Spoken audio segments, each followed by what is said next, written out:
जय हिंद। आज का हमारा टॉपिक होगा सम्राट जो है अशोक के ही बारे में। ठीक है ना, पिछले दिन मैंने कुछ टॉपिक्स पढ़ाया था, उससे हम आगे की बातें कर लेते हैं।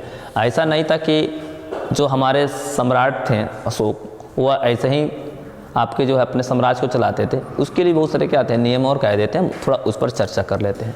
हम आपको पहले ही बता चुके थे कि जो आपके राजा जो है जो सम्राट अशोक थे, उनका जो साम्राज्य तो था कोई छोटा नहीं था, काफ़ी बड़ा था।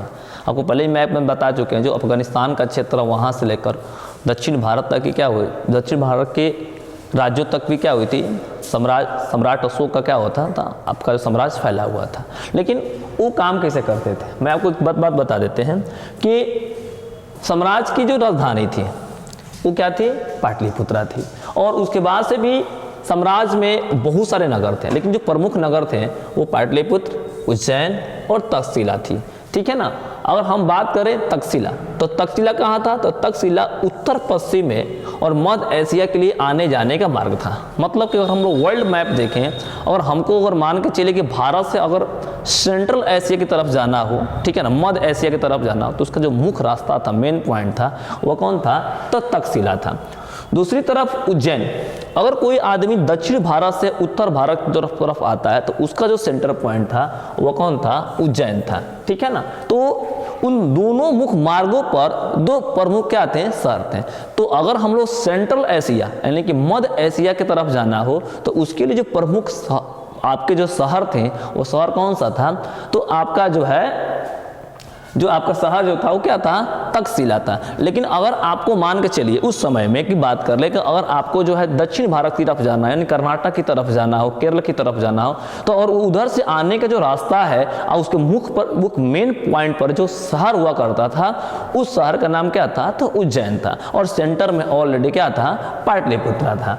अगर हम बात कर लें कि भारत जाने वाले रास्ते में पड़ता था, सॉरी, भारत से दक्षिण भारत में जाने वाले रास्ते पर कौन पड़ता था, उज्जैन पड़ता था। और नगरों में जो सिटी होती थी, शहर, उस नगरों में व्यापारी, सरकारी अधिकारी और शिल्पकार रहा करते थे। यानी कि शिल्पकार समझ, टेक्नीशियन से हम लोग कहते हैं इंग्लिश में, टेक्नीशियंस होते थे। बड़े जितने भी बड़े अफसर होते थे, उस सारे अफसर या बड़े व्यापारी जो होते थे उस शहरों में निवास करते थे। आज के डेट में शहरों में बड़े अफसर, बड़े व्यापारी और बड़े क्या होते हैं, शिल्पकार का होते हैं, शहरों में ही क्या करते हैं, निवास करते थे। और तब भी यही क्या था, स्थिति था। अगर बात करें कि साम्राज्य बहुत बड़े क्षेत्रों में किसान, पशुपालक गांव में बसे हुए थे। साम्राज्य के जो बहुत बड़ा क्षेत्र, भाई शहर में तो ये लोग हो गया, फिर गांव में कौन रहता था, तो गांव में कौन रहते थे, तो गांव में किसान रहते थे, पशुपालक रहते थे। और बात कर ले भारत की स्थिति के बारे में, तो जो मध्य इंडिया था, मतलब कि मध्य भारत था, मध्य भारत मतलब मध्य प्रदेश का जो क्षेत्र था, वो चारों तरफ से क्या होता था, आपके जंगलों से भरा हुआ था। और वहाँ पर जंगलों से लोग क्या करते थे, फल फूल क्या करते थे, इकट्ठा करके बेचने का काम करते थे, जिससे कि सरकार को क्या होता था, राजस्व आने का काम होता था।